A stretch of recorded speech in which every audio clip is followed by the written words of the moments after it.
5 a.m. in New York City. Good morning, I'm Bonnie Quinn with your Bloomberg Brief. Let's get you set up for the day. A global tech sell-off stalling now as silver and gold continue their downward slide.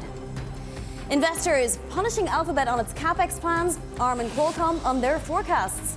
Amazon on deck today. And geopolitics in focus as Iran confirms Friday talks with the United States as a second day of tripartite peace talks continues in Abu Dhabi.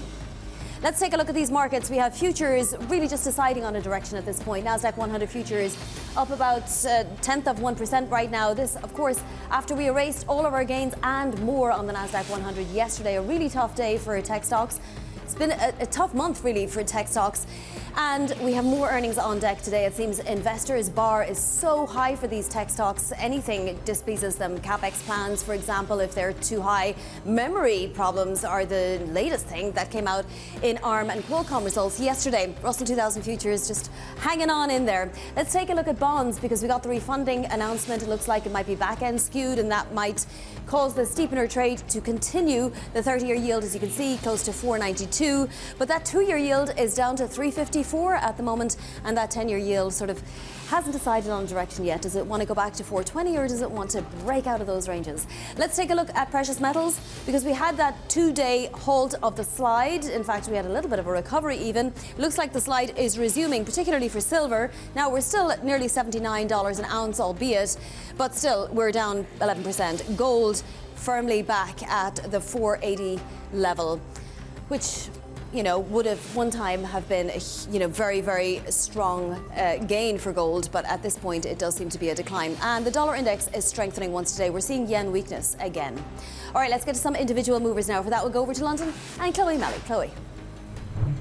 Good morning, Vonnie. Alphabet is looking a little weaker this morning. Revenue came in ahead of expectations, but the problem here is that the forecast for capital expenditure was way ahead of what investors had expected. So some analysts are saying this is good news, a sign that the company is really confident in AI. But then some are saying that this massive spending is maybe a little bit concerning. And we are seeing that reflected in those shares down a little over 2% this morning.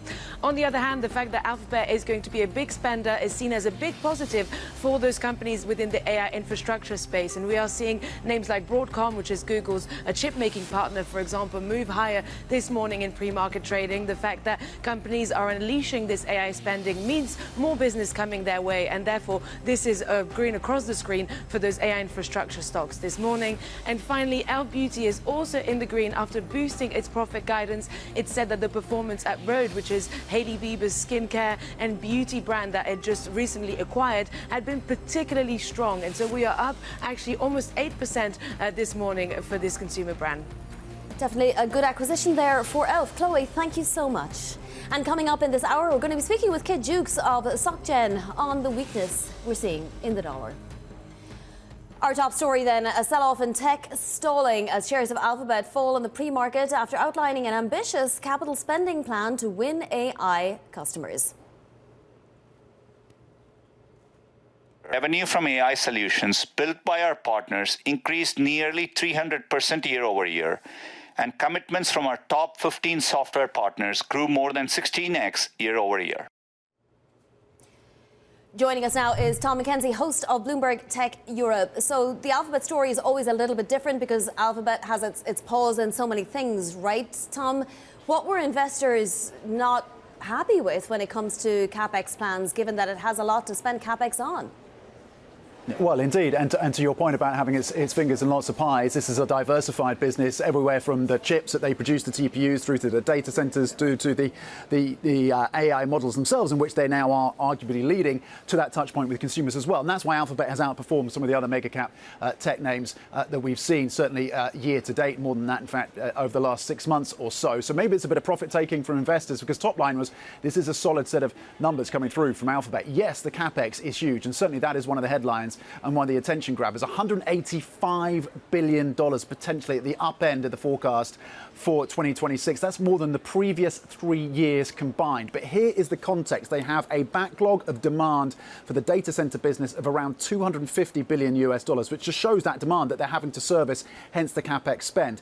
On the cloud unit at Alphabet, they saw growth of almost 50%, 48%. So the cloud business is growing very well. They have Gemini that's now being used by more than 750 million people people. That was as of December. And again, the TPUs, the chips they're producing that are being used by companies like Anthropic, so they have that contract there as well. And this is a company, don't forget, Alphabet, that is now supplying AI to Apple. So yes, there's a bit of downward pressure today. Maybe the focus is on the CapEx spend, but longer term, there are a lot of drivers for Alphabet, many would argue, in terms of the analyst community, that could keep things going forward on the AI front for this company. Yeah, it even broke out the numbers for Gemini Enterprise. It said it now has more than 8 million paid users, and it only launched 4 months ago.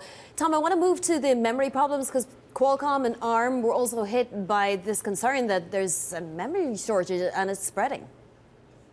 Yeah, and because of that memory shortage and because of those memory chips are being diverted to those data centers, because of that AI demand, there's going to be less memory available for the makers of smartphones. We're going to be particularly seeing that in China, according to executives from Qualcomm. So that was the drag there, and certainly the stock under pressure on the back of that expectation that, quite simply, there will be fewer smartphones being shipped because of the memory shortage, and therefore fewer and less demand for Qualcomm's processors. Qualcomm, of course, has been trying to pivot to the AI data center story itself, and so into the future, there is a view from some analysts out there that it's still quite well positioned for the upside on the AI story, but the focus right now is on the fact that there are going to be fewer smartphones, much less demand, it seems, or at least less demand for their processors. One silver lining may be that the focus from the smartphone makers is on the high end of the smartphones, so they're going to be focusing on the most expensive models, so better margins for companies like Qualcomm. That could be something of a silver lining as we look at the shifting supply dynamic in terms of memory that's being diverted into data centers and away from smartphones. It's a Techapalooza week. We have Amazon reporting after the bell today. Tom, what should we be looking for now that we know what's going on at some of the other tech companies? Yeah, and look, Amazon stock is it's barely moved in the last 12 months or so. I think down about 2%.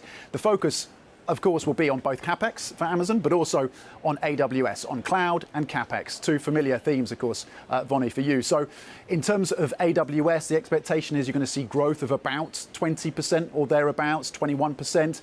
I think the expectation story is going to be there again for Amazon. So expectations are going to be pretty stretched in terms of what they can do on that front. So it may be for Amazon they're going to have to come through with a very solid beat to really propel the shares in this environment. But we'll see. AWS has been performing relatively well, and we'll see if that continued growth comes through. And then how much are they spending in terms of CapEx on their own data centers, and how much they're spending on the build out and design and research and talent to build out their own AI inferencing chip as well. That may also be something that is scrutinized in these earnings. Well, we'll see how forgiving investors are today. Bloomberg's Tom McKenzie, thank you so much. Turning to politics now, President Trump telling NBC News that he has a fresh warning for Iran's leaders. I would say he should be very worried, yeah, he should be. As you know, they're negotiating with us. I know they are, but the protesters have said, you know, where are the Americans? You promised them we would have their back. Do we still have their back? Well, we've had their back, and look, that country's a mess right now because of us. We went in, we wiped out their nuclear. So if I didn't take out, you know, we have peace in the Middle East. Are they trying to restart the nuclear program? Well, I heard that they are, and if they do, and I let them know, if they do, we're going to send them right back and do their job again. Joining us now from Istanbul is Bloomberg's Patrick Sykes. Patrick, we do have confirmation from the Iranian side that talks will go ahead now Friday in Oman. Will anything but nuclear be on the agenda? That is still the big question, I think. Officially, Iran is saying that it's exclusively about nuclear. They've, on the record, ruled out any discussion of missiles, and we assume the position's the same with regard to militias in the region. But we did have from the US Marco Rubio overnight saying that that had to be part of a deal. So the rhetoric for now is suggesting that there's still some ambiguity about the exact scope of these talks. That, of course, comes after we had the back and forth, the change of location as well. Initially, they were going to be in Istanbul. Now, as you say, the plans for Oman. So still a lot of ambiguity around them. And I think among analysts, that doesn't really bode well for the chances of a diplomatic, at least immediate diplomatic solution. Well, we did have a spokesperson for Iran's foreign ministry saying Tehran is, quote, realistic in its approach. What does that mean out of Iran? Realistic in what way? That maybe this is just an opening gambit and it will consider putting other things on the table? Or that it's not expecting too much from the United States in the way of sanctions relief? I think the latter to a great extent, right? Iran has been burned from the experience of the nuclear deal initially, with Trump backing out of that back in 2018. And then remember back in June, these same people were in a room negotiating about the same issue, Iran's nuclear program, when Israel began that 12-day war. So there's very little trust on both sides about sincerity of the other party on the other side of the table. So for sure, they're realistic about that. I think for Iran as well, the priority is sanctions relief. That's what they've said, right? So I think if we're going to see any movement, we might expect to see it around the nuclear program. After that war and the US intervention that Trump mentioned in your clip, a lot of that, the material, the program was buried or effectively stopped. So perhaps moving on that wouldn't be quite so big a compromise for Iran to make now. But the red line for them so far is still this question of the right to enrich uranium. And that for the moment seems to be a red line that's holding. But perhaps there's compromise on the nature of nuclear enrichment and so on. All right, Patrick, thank you so much. That is Bloomberg's Patrick Sykes. The European Central Bank set to keep interest rates on hold at its meeting today. Bloomberg's Lizzie Burden joins us now from Frankfurt. So if we already know that we're very likely to get a hold, Lizzie, what should we be looking for out of any statement and any comments from the President? Well, Vonnie, it's been an eventful start to the week for all of us, but the ECB expected, as you say, to stand pat through it, and the expectation is they're going to be on hold since last summer for not just this year but next year as well. That's the expectation among economists and traders, and the growth figures just gone for the fourth quarter kind of give cover for the Governing Council to do just that. But you'll remember all of that hype around hikes not so long ago, even if it feels like a long time ago, after the commentary from Isabel Schnabel on the Governing Council and the market reaction to it. Well, that's faded because, first of all, we've had the inflation undershoot. Secondly, we've had the euro touching briefly last week $1.20, and that is, of course, an important level psychologically. We had the Vice President, Luis de Guindos, last July saying that's the level that complicates things for markets. And we've had the Bank of France Governor, François Villeroy de Gallo, saying that they are going to be factoring currency moves into their thinking about monetary policy because, of course, potentially it could dampen exports and it could make that inflation undershoot more persistent. But the third thing that they're going to be thinking about round the table here today is, of course, the geopolitics and President Trump's threats of tariffs on those nations opposed to his Greenland plans. Yes, he walked those tariff threats back, but the trade uncertainty lingers over the euro area economy. So all of which to say, these are downside risks, Vonnie. I wouldn't expect Christine Lagarde to be talking hawkishly today. I was speaking to Martin Kocher, the Austrian central bank chief. He says that they need full optionality retained in case they need to react at some stage. So I would expect her to stick to that language around a data-dependent meeting-by-meeting approach. All right, Lizzie, thank you so much. Lizzie is in Frankfurt, and we'll have live coverage of ECB President Christine Lagarde's news conference later on today. That's Lizzie Burden there. Now to other top stories trending on the terminal this morning. Underperforming HSBC bankers can see little or no bonuses potentially, taking a Wall Street-style eat-what-you-kill approach to pay. According to sources, underperformers may be nudged towards the exit after bonuses are paid in the coming weeks. The bank is in the midst of a major restructuring. Fresh political risk in the United Kingdom is knocking the pound and longer-term bonds. The gap between 2- and 10-year gilts hit its widest since 2018. Sterling was the worst-performing currency among peers. The moves come as doubts build over Prime Minister Keir Starmer's grasp on power. And Shell fourth-quarter profit missed estimates. The energy giant saw weak oil trading performance and its struggling chemicals business hit. Shell is maintaining its quarterly share buyback of $3.5 billion. Coming up, Maersk shares are slumping on the shipping giant's uncertain outlook. Our interview with the CEO next. This is Bloomberg.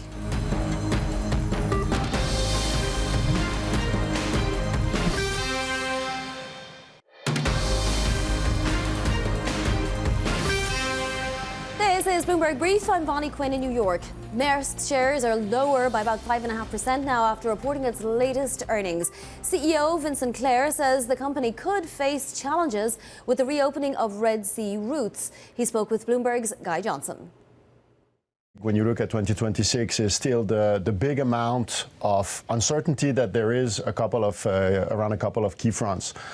And it all revolves around shipping rates, so the prices that we will be able to take. After a few years following COVID of bumper profits and historically high freight rates, we're seeing a normalization now with big investments in tonnage coming online ahead of supply, and as you mentioned, the Bab el-Mandab Strait reopening, and we expect more and more services to go through the Red Sea again, which will free further capacity, and we expect will create a pricing environment that will be under pressure for the shipping division. So that and the uncertainty that there is around the timing of how this is going to play out means a pretty large range, as you said.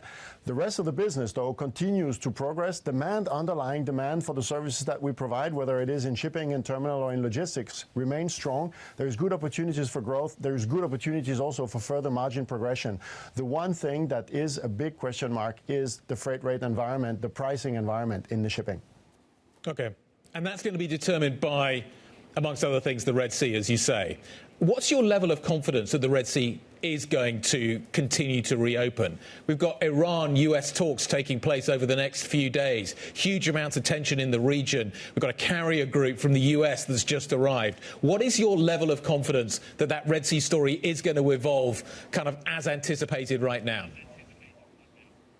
Yeah, so I think let me start with the situation in Gaza, which clearly is making progress. We've seen the reopening of Rafah, and we seem to be moving into the next phase of the reconstruction there. So clearly the temperature has come down, and there has not been any attack for quite a few months now. That's why we have re-announced, after a few trials and a few ships sailing through the Bab el-Mandab Strait, we have announced that we are going to have services now returning permanently through normal sailing routes. The first two with a date on them, the next two have been singled out, and the dates will be communicated shortly. So that will actually put a significant amount of our deployment back through the normal sailing routes. And we do this because we actually believe that the direction of travel, first of all, today is safe. And second, we believe that the chances that this will continue to move in that direction are much higher than the opposite. Now, as you rightfully point out, there is also a new situation playing out between the US and Iran, which we're following very closely. And we're going to act very prudently. If this was to evolve in a negative way, we can undo some of the decisions we have made so far. But overall, after a few years of absence from the Red Sea and sailing through the Suez Canal, we believe that the time has come now. The conditions are in place for a return. Maersk CEO Vincent Clerc speaking there with Bloomberg's Guy Johnson. Coming up, the latest on SpaceX's plans to go public. More on that, and a look at what else is making your headlines in your front page news. This is landing bird. And now soaring to the International Space Station.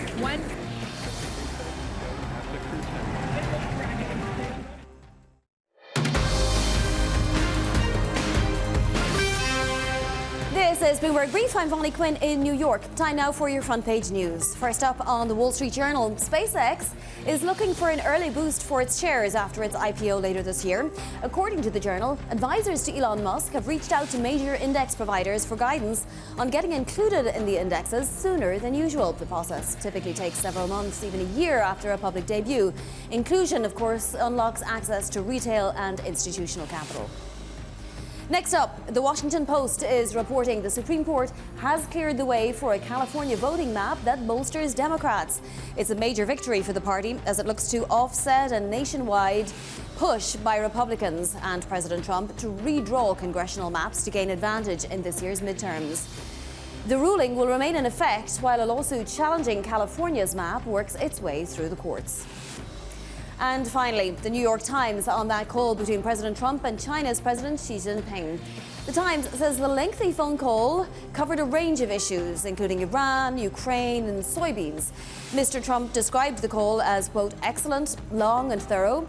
The Times says a description from Chinese state media was much more forceful and suggested the issue of Taiwan was front and center. And those are your front page headlines. Let's take a look at markets because That two-day rebound that we saw for precious metals has now been firmly arrested, and we are seeing volatility once again, with silver down 11%. In fact, silver volatility is approaching a record. Gold down 2%, still at the $4,800 mark. And then some strength to the Bloomberg US dollar index. We're seeing weakness, particularly for the yen, ahead of the weekend's elections. We're going to be speaking with Kit Juckes about currencies in a moment. Let's take a look at futures, though, because a tough round of tech earnings, investors really punishing the likes of AMD, Qualcomm. S&P futures are pointed higher. We'll see if that stays through the day. We have Amazon later on. Bitcoin still trying to find a floor, $71,500 now, and that 10-year yield at 427.56. We are seeing the 2-year yield drop and a steepener trade on, with the 30-year yield just rising ever so slightly. Coming up, we're going to be looking at dollar pressure with Kit Juckes, Société Générale's chief FX strategist. That's next. This is Bloomberg.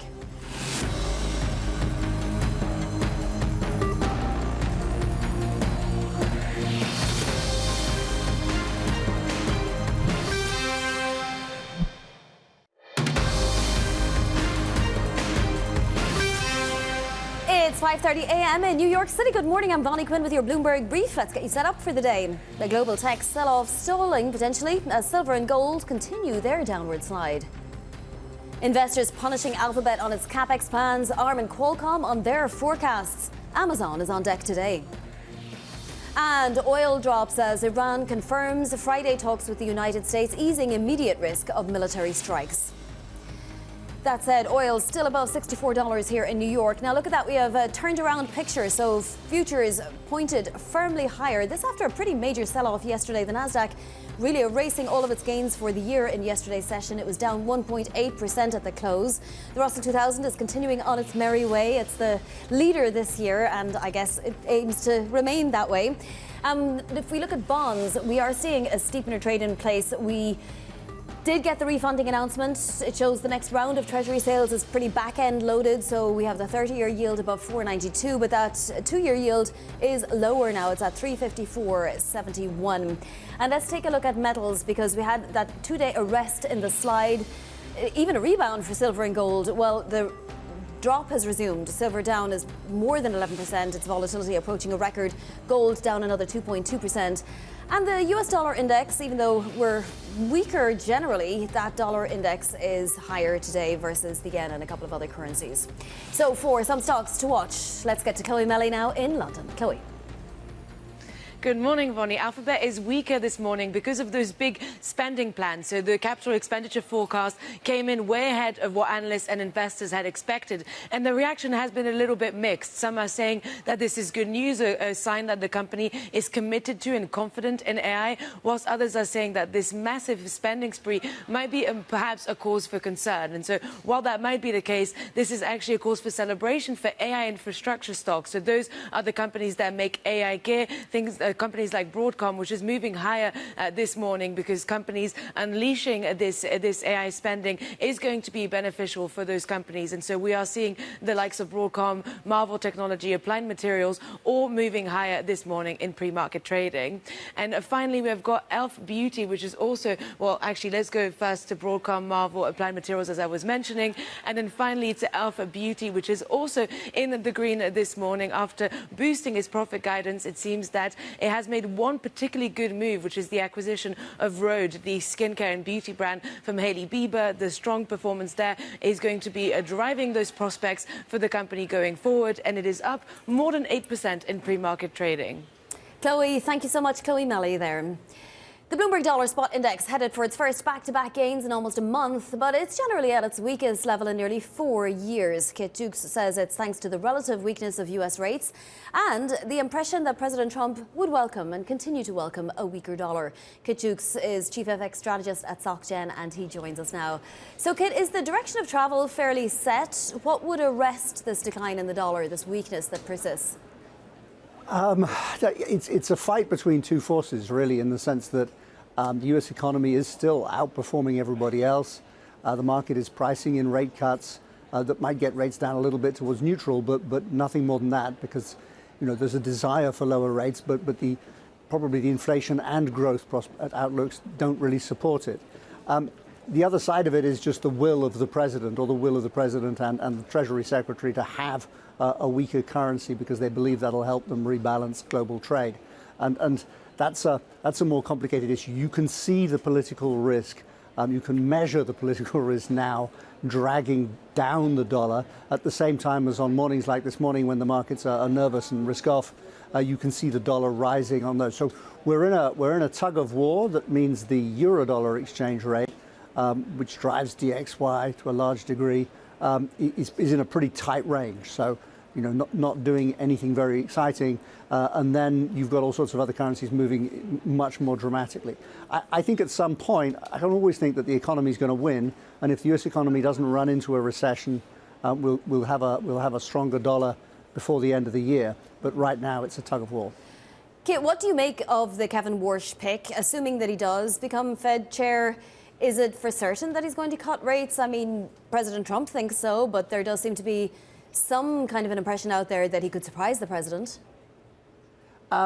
Well, he doesn't get to decide on his own. There's a whole FOMC out there, lots of other people, and history says that once you get a new chair in, the process kind of has an impact. It's hard for one person to force everybody else to go along with them when you have a vote every time. So I don't think that'll stop the first rate cut. That one looks kind of more straightforward, just in a process of normalization. But if we were to see tariff-induced inflation coming through, import prices coming as inventories of pre-tariff stocks run out, and so Americans start paying more for goods, I think it gets difficult. If we continue to see GDP growth strong, kind of regardless of what's happening with the labor market, it gets more difficult. So it's okay for now, and one rate cut, fine. I think it gets tougher after. Kit, you mentioned the euro and the ECB obviously making its decision today, likely to stay pat and so on. Is it comfortable with its level of rates here and with the relative strength of the euro? The ECB is not comfortable with the strength of the euro because in real effective terms, it's got very strong, partly because it's got so much stronger against the Chinese yuan. And if you sit around in Europe, you see an increasing number of Chinese cars, Chinese-made cars, have arrived in Europe. So they're not at all comfortable. They're getting downside surprises on the inflation data at the moment as well. But they are getting some upside surprises in growth, particularly in Germany. So I think they're they're kind of okay in their mindset, but they don't want the currency to go higher, and they might start saying something about it quite soon. Interesting. So you think there could be some kind of verbal intervention. Kit, we also, speaking of, have had some turbulence, let's say, with Japan, and we get those lower house elections this weekend. The yen has been weakening since it hit 152 in late January. Do we get more turbulence that filters through into the broader markets out of all of the ructions that are happening politically in Japan? Well, I think we'll have clarity on the politics, or we should have, after the weekend, and that comes down. But we won't have clarity on policy. The markets are concerned that the original Abenomics plan was to get out of the funk the economy's been in with a fiscal boost and to get growth to then start getting the debt to GDP rate down. Unfortunately, the debt to GDP rate now is much higher than it was then, and markets are worried that if you tried to go for that again, it could backfire. Restoring confidence in debt sustainability in Japan's probably the most important thing for turning the currency round. And I don't know how you do it quickly. That's really the problem. You have to win over confidence gradually, that people stop worrying about the long end of the yield curve and other things that show that. So I think it's likely to be quite bumpy. We're also so far away from any kind of sensible equilibrium for yen crosses for the yen in general that it's kind of nuts at the moment. The Korean won looks like it's stabilizing. The yuan isn't going down anymore, and the yen is on its own, sort of cast adrift.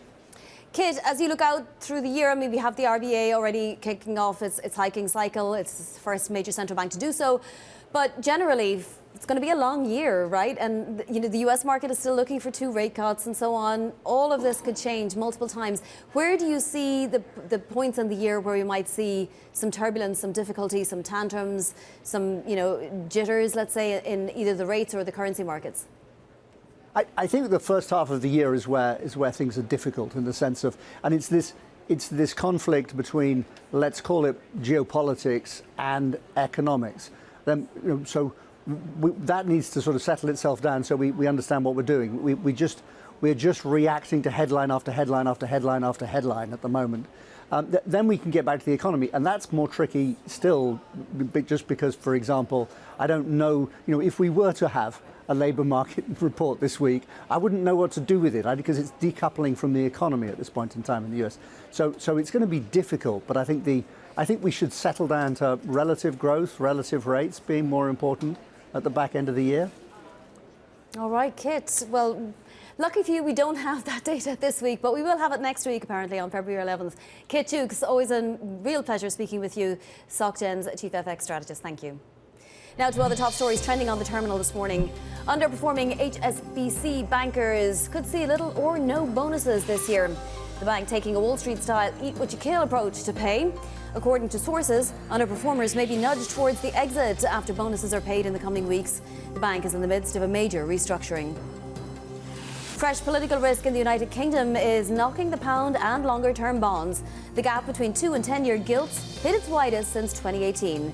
Sterling was the worst-performing currency among peers. The moves come as doubts build over Prime Minister Keir Starmer's grasp on power. Meantime, the Bank of England is expected to leave interest rates on hold when it releases its decision today. The central bank expected to wait for more evidence that inflation is under control, despite rising concerns about its labour market. Coming up, President Trump has a fresh warning for Iran as talks are now set for tomorrow. More on that next. This is Bloomberg.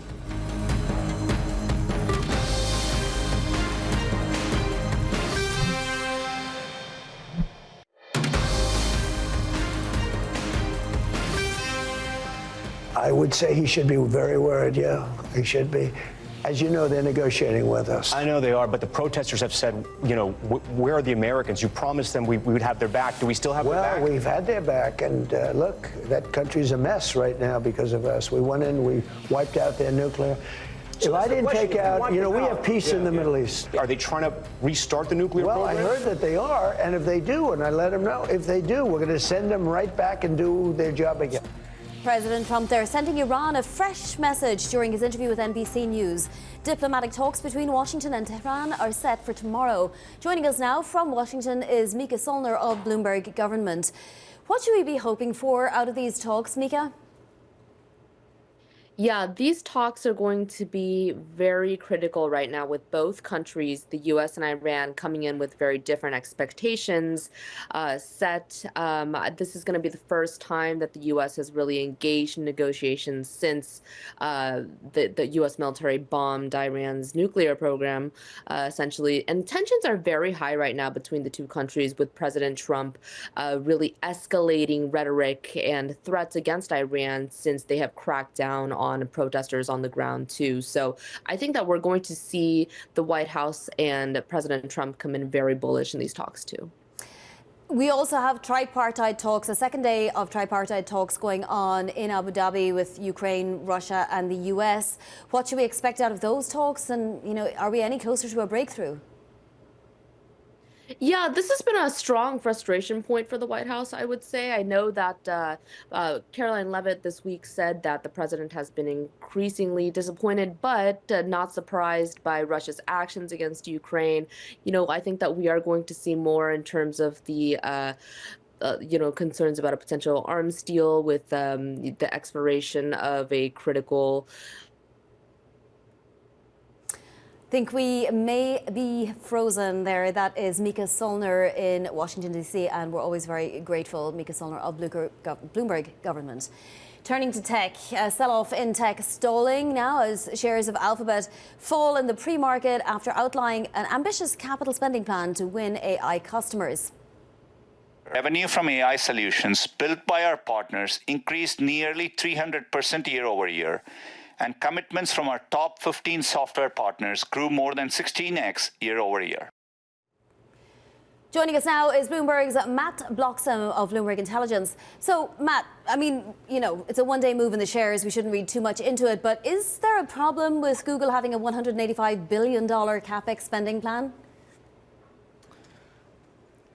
There is, if that revenue doesn't keep growing at a kind of rapid rate. I think that's the big question people have is, what is the return on this investment going to be, and how quickly is it going to be coming through?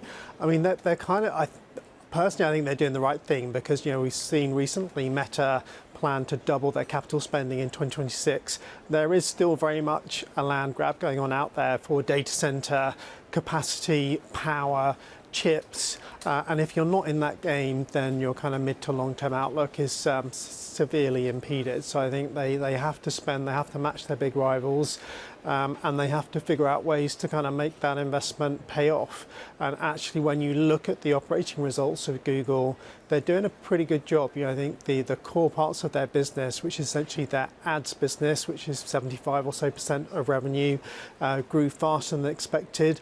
That's been the area that not so long ago people were worried was going to be really hit by the AI revolution, and they're doing a great job of integrating their Gemini product into traditional search and keeping that ad machine going. And obviously the other bit of their business that's really important is cloud. That also beat expectations. And so they're delivering on the operational side. They just need to keep that momentum going to make people feel comfortable that big investment is going to pay off. And shares are up 72% year over year, so we should have that context there as well. Now, Qualcomm and Arm, a fresh concern here that this memory shortage is spreading. Why did the two companies give off that impression? Yeah, so obviously we've been talking for a few weeks now about how the memory shortage is impacting supply, particularly for smartphones, and also pushing the costs up. And when you look at the overall smartphone market, that means the outlook for sales is falling, and it's much more skewed towards the high end. And that's obviously an incredibly important market, particularly for Qualcomm, but also Arm. So they're both delivering fairly muted outlooks, and certainly for Qualcomm, the forward guide for the quarter missed expectations on revenues by as much as 9%. So the slowdown in smartphone shipments is becoming a reality, and that's definitely going to impact both of these companies' momentum in 2026. Now, Amazon reporting after the bell. It's going to be a big one. What should we be watching out for, Matt? Where could it surprise us? Yeah, it's a big business. I think the big focus is really going to be, again, on their cloud business and the extent to which they continue to see strong momentum in that business and how much of it is pivoting towards AI-powered revenue. The other area that's grabbing more and more attention is their ads business, which is turning into kind of a huge business in its own right that's kind of rivaling both Meta and Alphabet. And so I think there'll be a lot of focus on that part of the business too. All right, Matt Bloxham, thank you so much. Matt Bloxham of Bloomberg Intelligence there. Private equity firms KKR, Blue Owl, Ares, TPG, they're all reporting before the opening bell today, as of course they're getting caught in the software rout. For some of what to watch, we're joined now by Bloomberg Deals reporter Crystal Seam. So Crystal, give us just a broad picture. What are we expecting in generally from the PE firms reporting this morning? Yeah, Vonnie, so we have quite a few private capital firms reporting before the bell today, like you said, KKR, Blue Owl, Ares, TPG, and obviously the key metrics that everybody always looks for are fees growth, fee margins, and AUM growth. But what you're highlighting here is that they have all been through quite a few weeks of rough patches in terms of stock price. Blue Owl in particular, stock's been down 50% in the past year. And if you look at the S&P, which is up like 12%, 14% in the same period, it hasn't really done so well. And that is largely attributed to the tech sellout, given how many of these big tech LBOs that these funds have funded in the 2021-2022 era. Yeah, it's for sure that we're going to hear a lot of questions on the conference calls about that. What could be the potential impact of this week's AI-fueled rout here? Yeah, so actually our colleague in New York, Olivia Fischlow and Laura Benitez, has wrote about it, this phenomenon. They call it SaaS apocalypse. Basically, a lot of these software SaaS companies are going to be impacted by AI. And when those deals were done, when those LBOs were done, very little impact of AI were being talked about.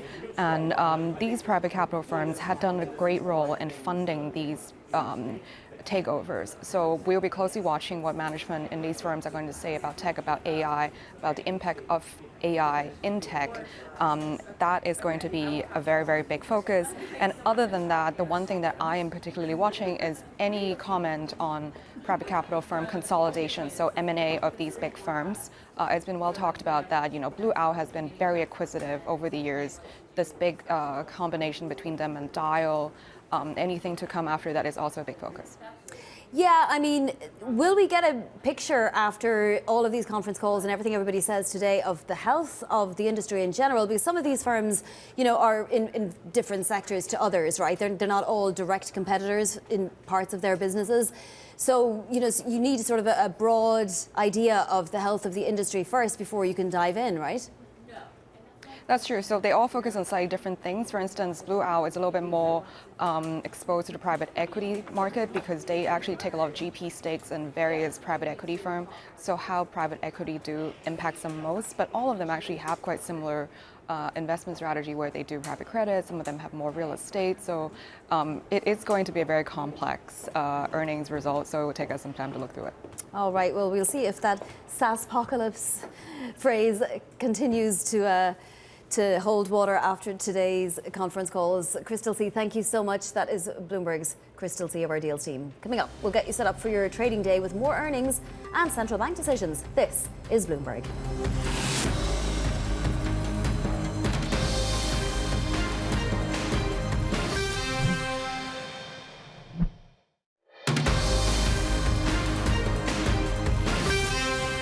This is Bloomberg Brief. I'm Bonnie Quinn in New York. Now a look at what's ahead today. So we have the Bank of England rate decision. That's at 7 a.m. New York time, along with a news conference, of course, from Governor Bailey. Plus the ECB rate decision. That's at 8:15 a.m. Eastern. President Lagarde's news conference at 8:45 a.m. And the big one, we have Amazon earnings out after the market close. Plenty of earnings throughout the day, though, including the private equity companies before the market open. Let's take a look at your macro setup for this Thursday trading day. So we had 2 days of a return to form, if you like, for the precious metals. They were higher in the last 2 days, having sold off. Well, that sell-off has resumed once again, and silver has given up the 2 days of gains that it fought so hard to have in the last 2 days. Still at 78.57, which is still elevated relative to recent times, but that volatility in silver is really elevated. In fact, it's very close to a record. Gold as well, down 1.8%. Wouldn't necessarily call it a slide, but it's definitely giving back some of those 2 days of gains that we saw. Still close to $4,900 an ounce, though. The Bloomberg Dollar Index up about 0.2%, back-to-back days of gains, but it's generally weaker. You heard Kate Juckes earlier saying, look, when it's going to be a risk-off environment, when the market is a little nervous, you will see days of gains like this. And of course, we have Japan elections at the weekend, and that yen is very much weaker. Of course, the euro trading in a range today as well. Now, let's take a look at futures. They are pointed, well, they have erased those gains. Now, it seems like U.S. markets are trying to figure out a direction after a major sell-off, particularly for the Nasdaq yesterday, erasing its gains and putting it into negative territory for the year. Crude coming off a little bit, but if you look at New York crude, that $64 is elevated relative to recent levels. And there's not that much happening in yields, but what is happening is a steepening of the curve. We're seeing the 2-year come down and the 30-year go a little bit up. That is it for Bloomberg Brief. Surveillance is next.